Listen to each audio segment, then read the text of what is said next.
to this special series and dialogue of BW CFO, where today I'm joined by Mr. S.K. Gupta, who's the Chief Financial Officer of AMP Energy India. Mr. Gupta, thank you so much for your time this afternoon. Today he's going to talk to us about how the idea of finance leadership has changed, what the challenges, what are some of the challenges that lie in the year ahead, and of course, some of his commentary and insights on the India's renewable energy drive and the recently unveiled National Hydrogen Mission. Mr. Gupta, my first question to you, the World Economic Forum 2023 is up in Davos. It's almost at closing, and India's renewable energy drive has been really enthusiastically deliberated, discussed at the event. Give us a sense of what's the contribution, the roadmap that AMP Energy India has from here on, given India's ambitious climate targets till 2030, and the role that you seek to play here. So thank you, Arun. Thank you very much for Arjun for giving me this opportunity, and it's always a pleasure to speak with the eminent media personalities like you on such matters of national importance. Right. As far as India's renewable story is concerned, it's a very strong long-term story.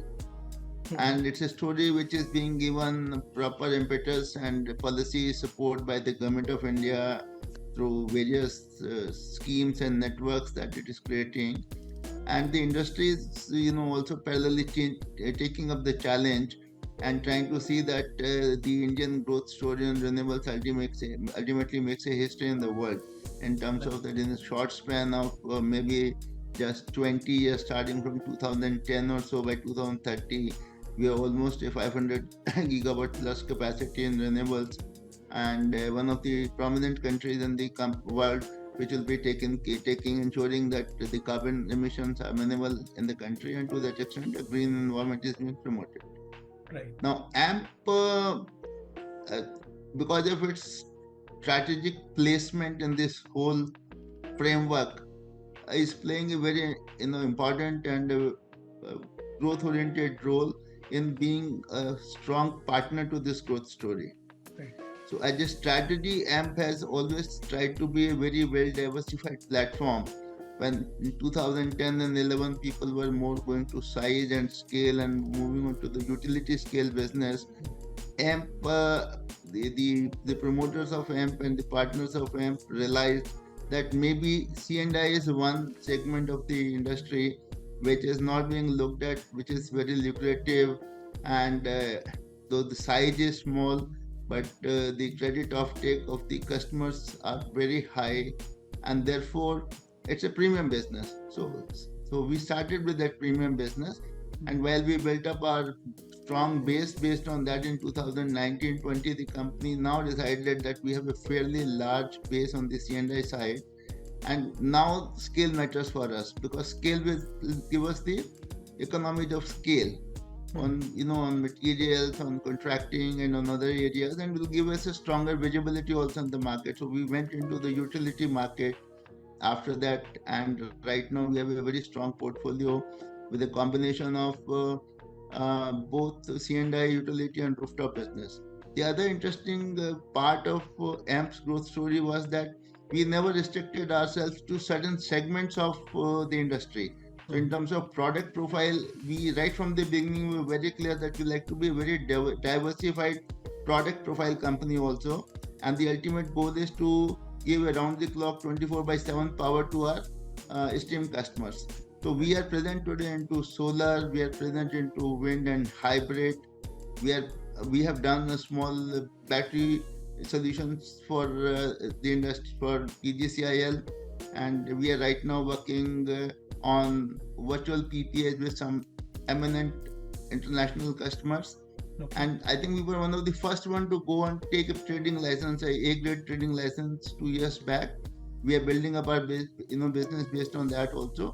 So today we are over 2 gigawatt plus company, and we plan to be approximately 5 gigawatt by 2025, and by 2030 we should at least be a 10 gigawatt company with approximately 2% of the market share. Right.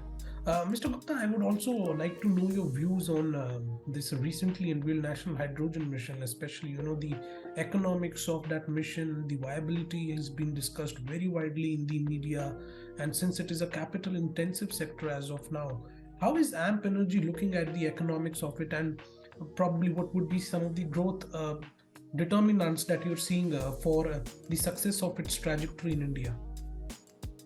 So look, I'm sure the green hydrogen mission that you're talking about is ultimately going to be a large partner, a large portion of the total overall 500 gigawatt capacity target that we're providing here right now.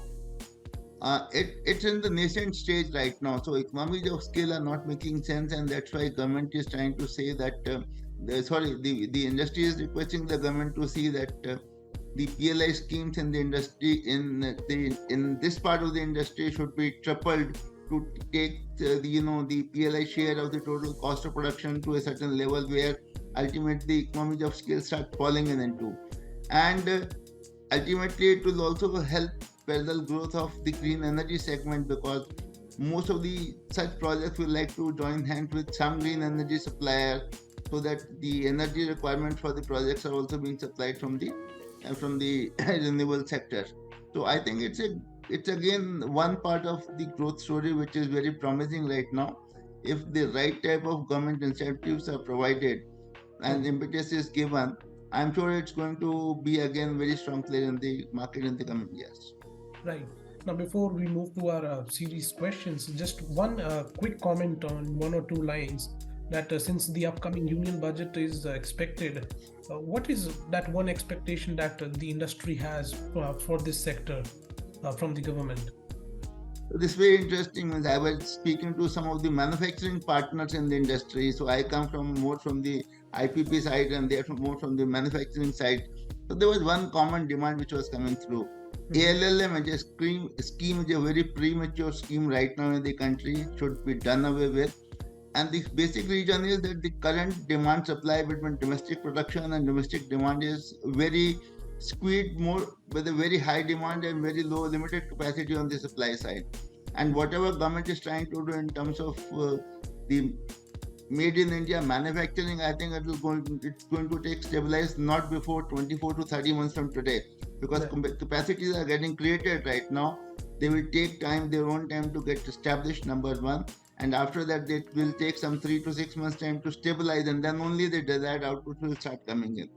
So in the last 12 to 18 months, if you would have seen, everybody in the industry agrees that the speed of growth of the industry has been retarded. And one single key reason is the availability of quality modules at competitive prices.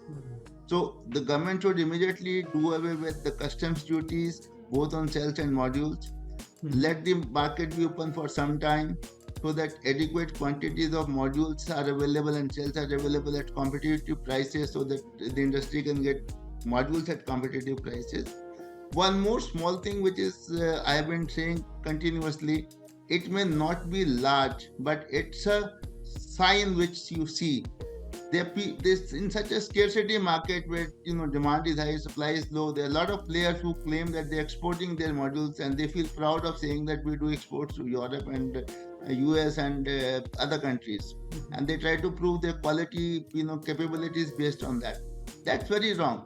I think the whole PLI scheme has been done for the benefit of domestic industry. So it is not only in-house manufacturing, but also supply to high in-house demand of the renewable sector. So government should balance it somewhere, and therefore the main demand of the industry today is that duties structure should be abolished. Free import of modules should be done. We understand government is only talking about some 30 gigawatt of capacity to be allowed under the project import route for projects which have been done up to a certain stage, 2022 September they are saying. And what we are saying is that those conditions, if they are being met by the C&I industry also, because we are a strong C&I player, the same benefit should be allowed to the C&I industry also. Right. Thank you so much. One more thing I'll say, that interest cost, government should do something about it. Means today we are playing through a route which is where the level playing field between international players in the market and the domestic players is increasing only because of this interest rate thing. The government last year said that they want to do some green bonds for the public sector projects. So why public sector? Means the government should not differentiate between public and private. It is all ultimately government sector. So Right. thank you. Right, Mr. Gupta. Now, I want to delve into this finance leadership, the trends that you're seeing. So, very briefly, if you could tell me, how has the finance function evolved after the pandemic, and what are some of the leadership trends that you're seeing when it comes to finance leadership? So this is something very apt question at the current moment. Mm-hmm. So finance as a role and finance as a leadership has already evolved over the last few years. So we used to talk about finance as a controllership, MIS function, and to some extent maybe some fund management. So it has already moved into a situation where it's more of a strategic function now. So it's a very strategic function, and it's actually the partner to the CEO of the business today. So that's what has been talked about for finance as a function in the last 3, 4, 5 years plus or so.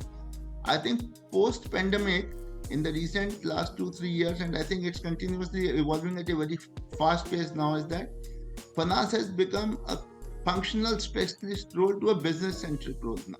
Mm-hmm. So finance role has to be evolved, has to be structured around the key drivers of the business, or around the strategy of the business, and therefore it starts going way beyond what the normal finance function was to be. For example, I'll tell you now, finance as a strategic role was supposed to be that you integrate with other key functional heads of the department in the company and start building up financial strategies and then business strategies. So you start understanding business to some extent. I think the time has come today when, in the process of strategy, building, people at the lower levels have to be involved, because ultimately a strategy has to be planned and implemented by people who are in the second rung of the management team of a business. And I'm seeing that this is happening more and more now. So a strategic team is not a limited team of 2, 3, or 5 people, but it's normally a team of 25 to 30 people. So what are you doing? You're trying to, number one, build a strategy with the involvement of the people who will ultimately implement it. So their buying into the strategy becomes much higher in that case.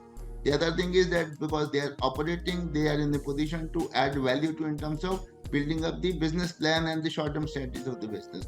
So that's one key thing which is happening in the marketplace. The other thing is that the role of the CFO itself is changing.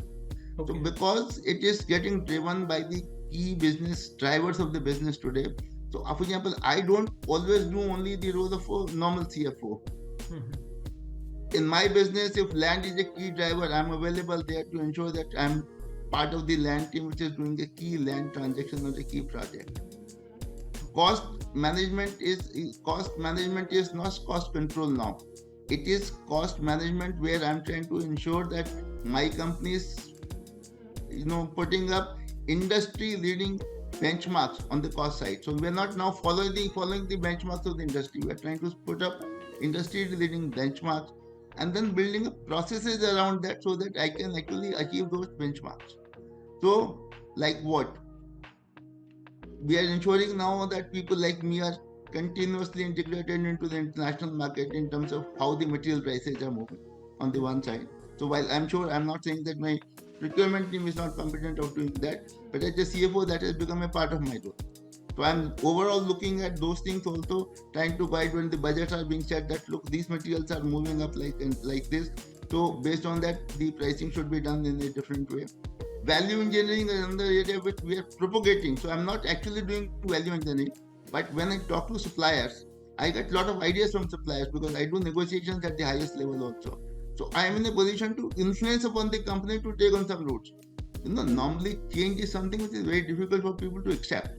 So people have been acting in a certain way, accepting materials in and specifications of materials in a certain way. They are willing to stick to that only.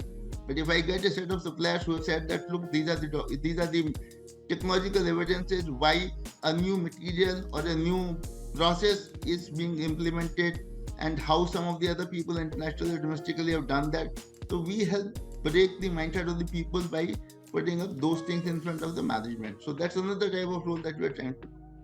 The third role, which is very important today, is that the whole environment has become very dynamic and very volatile.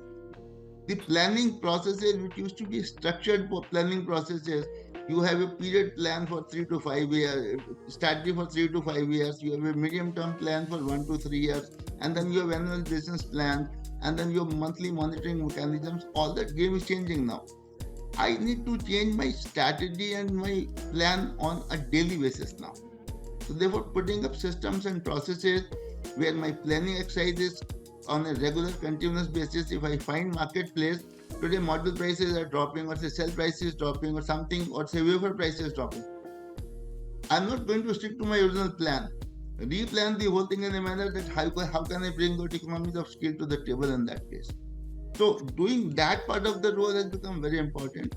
Planning, which is continuous, real-time planning, and course corrections are being done on a regular basis.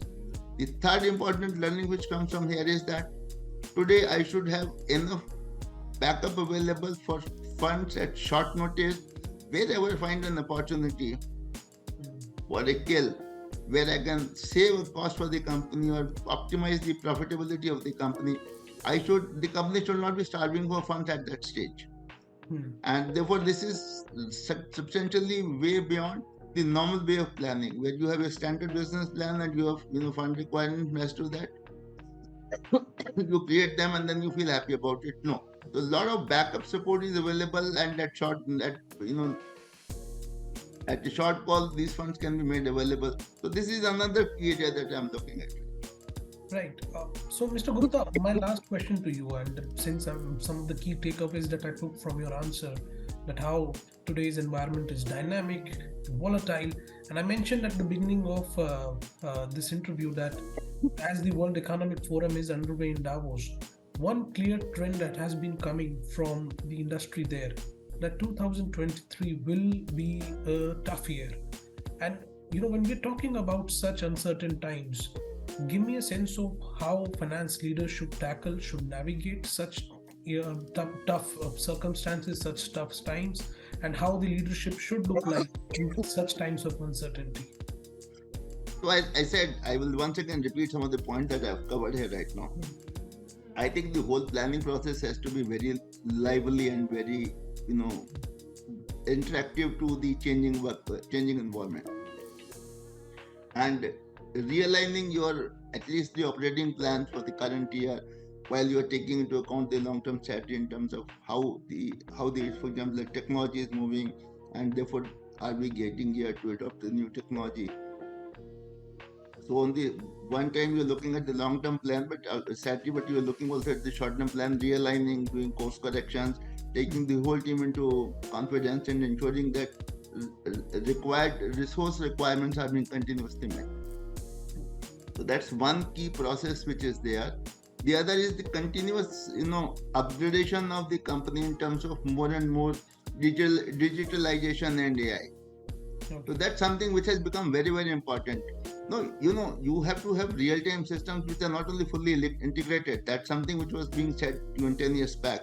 But now what we are saying is that on those systems you have, put on applications which are driven by AI, and which give you different types of sensitivity modeling techniques, whereby you can quickly remodel things and see how a certain situation will affect my business in the short, medium, and long term. And these tools have become very, very important for the business today. The last thing I'll say is that most of the businesses are becoming international. You don't do business that I have to win at any cost. You have to do business where there is enough amount of transparency, honesty. It's now becoming actually a value ethics-based business, and not a business where I have to win by hook and crook. So wherever such people get exposed, they lose. They start losing all their stakeholders. Investors, employees, everybody starts leaving them, and that's a live case available in India. I don't need to take names there.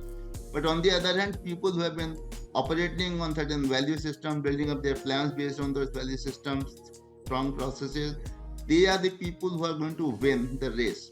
If I don't want to join hands with any international investor today, the first process of his due diligence start with in terms of what is the transparency in the organization, what is the ethics and the social responsibility and the value orientation of the business. So this is another area where, as a leader, CFOs and even CEOs have to start looking at working at right now.